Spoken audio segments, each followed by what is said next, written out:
Halo, hai everybody, welcome back to my channel Eka Farel. Oke, teman-teman semuanya, kali ini saya akan membahas soal matematika, yaitu latihan soal PTS untuk kelas 4 semester 1. Oke, langsung saja, here we go.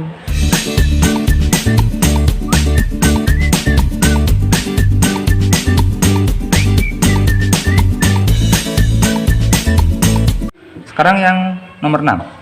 Hitunglah dengan melakukan penaksiran menuju ribuan terdekat. Oke, menuju ribuan terdekat.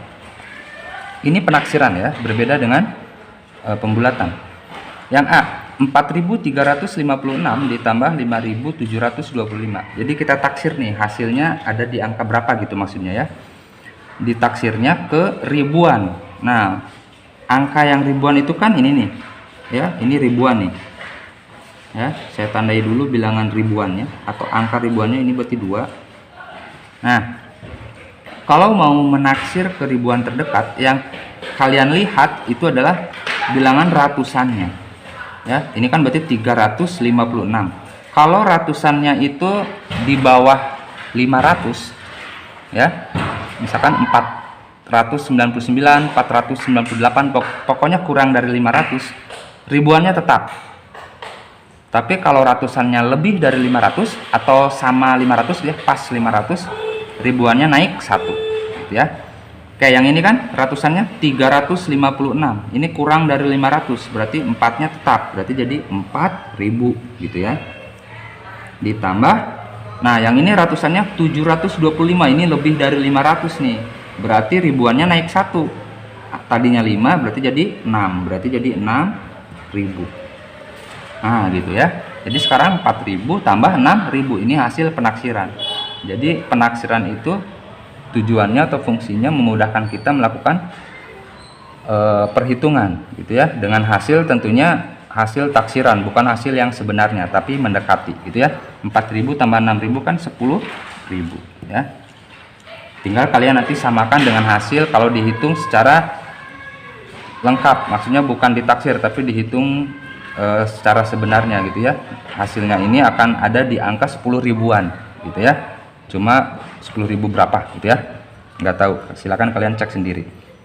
Yang B, 6.900. Nah ini 900, berarti lebih dari 500, berarti 6-nya naik jadi 7, berarti jadi 7.000.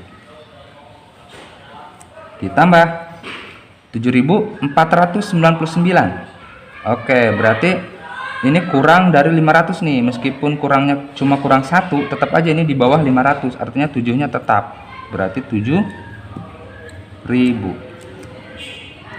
7.000 ditambah 7.000 itu 14.000. Oke, yang C, 12.476. Angka ribuannya yang 2 ini ya, berarti yang dilihat ininya nih, 476-nya kurang dari 500, artinya ribuannya atau angka 2-nya tetap, berarti tetap 12.000 ditambah 6.125. Nah 125 kurang dari 500 juga, berarti 6-nya tetap 6.000. Oke, hasilnya berapa nih? 12.000 ditambah ditambah 6.000 jadi 18.000 ya.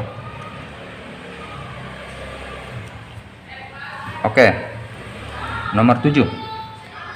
Tentukan semua faktor dari 12. Oke, faktor ya. Faktor dari 12. Semua faktor berarti semuanya ya. Faktor itu apa sih? Bilangan yang habis membagi suatu bilangan. Kalau ditanyakan semua faktor dari 12, berarti kalian cari semua bilangan yang habis membagi 12. Kita mulai dari angka 1. Kenapa? Karena angka 1 merupakan faktor dari semua bilangan. Ya. Jadi semua bilangan bisa dibagi 1 ya. Selanjutnya tinggal kita cari nih, boleh secara berurutan ya. Setelah 1 kan 2. Tapi kita cek dulu nih, 12 habis nggak dibagi 2 gitu ya. 12 bagi 2 berapa? 6. Nah, berarti bisa. Berarti 2 merupakan faktor dari 12 juga. Sekarang 3, 12 bagi 3 bisa nggak? habis nggak? Bisa ya, jawabannya 4, berarti 3. Nah, sebenarnya untuk menentukan faktornya kalian tinggal cari pasangannya aja nih. Kayak ini nih, 1. 12 dibagi 1 kan habis. Nah, hasilnya berapa? 12 dibagi 1. 12. Berarti faktornya itu 1 dan 12 gitu ya. Cuma biar berurutan aja sih kalau saya ya. Coba yang 2. Tadi 12 dibagi 2 itu kan bisa katanya ya.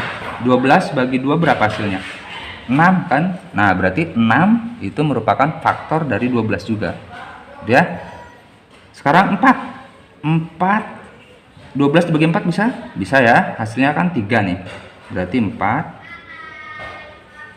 5. 12 dibagi 5 habis nggak? Enggak ya. 12 dibagi 6 bisa. Tadi kan ini yang 2 ya temennya. Berarti 6.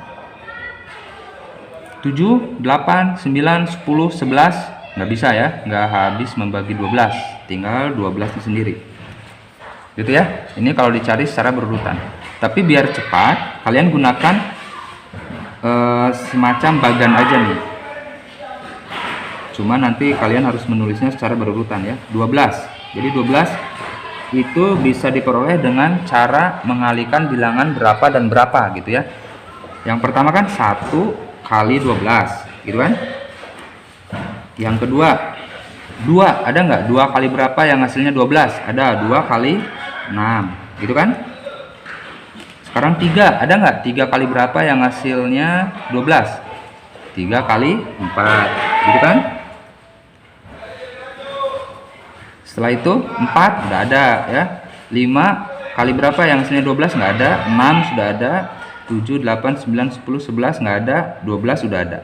Nah, jadi faktor-faktornya itu ini 1, 12, 2, 6, 3, dan 4. Kalau kalian tulis secara berurutan hasilnya yang ini gitu ya. Nah, itu cara mencari faktor dari suatu bilangan.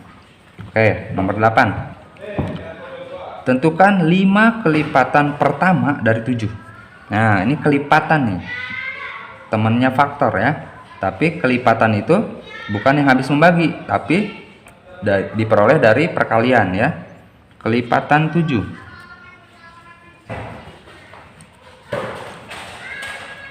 Kita mulai dari angka dia sendiri, berarti 7. Selanjutnya tinggal kita kali aja ya. Ini kan 7 kali 1. Sekarang 7 kali 2, 14 gitu ya. Atau ditambah 7, kan kelipatan 7 berarti tambah 7 aja semuanya gitu ya. 7 tambah 7 14, 14 tambah 7 21, 21 tambah 7 28. Dimintanya berapa? 5 ya, 5 kelipatan pertama. Ini 1 2 3 4, berarti satu lagi. 28 tambah 7 berapa? 35. Oke, jadi ini 5 kelipatan pertama dari 7 ya. Oke, sekarang nomor 9. Tentukan faktor persekutuan dari 12 dan 20. Oke, faktor persekutuan artinya faktor yang sama ya. Kita cari dulu faktor dari 12 dengan cara bagan biar cepet ya. Tadi sebenarnya udah ya, kita tinggal tulis ulang aja nih. 12 itu kan 1 kali 12, 2 kali 6, dan 3 kali 4 ya. Sekarang yang 20-nya nih. 20 itu kan 1 kali 20, 2 ada nggak? Ada ya. 2 kali 10, 3 ada nggak? 3 kali nggak ada ya. 4 ada ya. 4 kali 5, 5 nya udah ada. 6 nggak ada. 7, 8, 9 nggak ada. 10 udah ada. 11, 12, 13, 14, 15, 16, 17, 18, 19 nggak ada. 20 udah ada ya. Berarti ini faktor dari 20. Kita tinggal tulis secara berurutan ya. Dari 12 dulu. 1 2 3 4 6, 12. Dari 20-nya nih 1 2 terus 4 ya. 4 5, setelah itu 10 dan 20. Nah, setelah itu tinggal kita cari bilangan yang sama. Berarti 1 nih kita buletin ya. Terus 2, 3 di sini nggak ada ya. 4, 5, 6, 7, 8. Udah ya, nggak ada yang sama lagi. Nah, berarti jawabannya faktor persekutuan dari 12 dan 20 itu adalah 1, 2, dan 4. Ya. Oke, nomor 10 terakhir. Sebutkan bilangan prima antara 1 dan 30. Oke, bilangan prima. Bilangan prima itu bilangan yang hanya bisa atau habis dibagi, yang hanya habis dibagi oleh satu dan bilangannya sendiri ya. Dimulai dari 2. Nah, 2 ini kan cuma bisa diperoleh dari 2 kali 1, nggak ada lagi yang lain ya. Terus 3, 5, 7. Nah, jadi 7 bilangan prima. Kenapa? Karena faktornya hanya 1 dan 7 sendiri gitu ya. 7 kali 1. Coba aja cari berapa kali berapa yang hasilnya 7. Nggak ada selain 7 kali 1 atau 1 kali 7. Setelah itu 11. Nah, awas jangan keliru. Suka banyak yang menulis bahwa 9 itu bilangan prima. Bukan ya, 9 itu ganjil, bukan prima. Karena selain 9 kali 1, 9 itu bisa diperoleh dari 3 kali 3, berarti bukan prima. Setelah itu 13. Lalu berapa lagi? Ini antara 1 dan 30 ya. 13, terus 17, 19, 21 bukan ya. 21 kan bisa 7 kali 3. 23 ya, 23. Terus 29. Oke, jadi ini bilangan prima antara 1 dan 30. Kesananya kalian bisa cari sendiri ya. Oke, itu dia teman-teman pembahasan latihan soal PTS Matematika untuk kelas 4 semester 1 ya, dengan materi pecahan dan juga pembulatan serta penaksiran ya. Semoga apa yang saya jelaskan bisa dipahami dengan baik oleh kalian semua. Silahkan kalian berlatih lagi secara mandiri. Dan semoga untuk kalian yang mau melaksanakan PTS, semoga bisa melaksanakan PTS dengan lancar dan juga yang pasti nanti hasilnya memuaskan. Oke, terima kasih buat yang sudah menonton video ini dari awal sampai akhir. See you next time and bye-bye.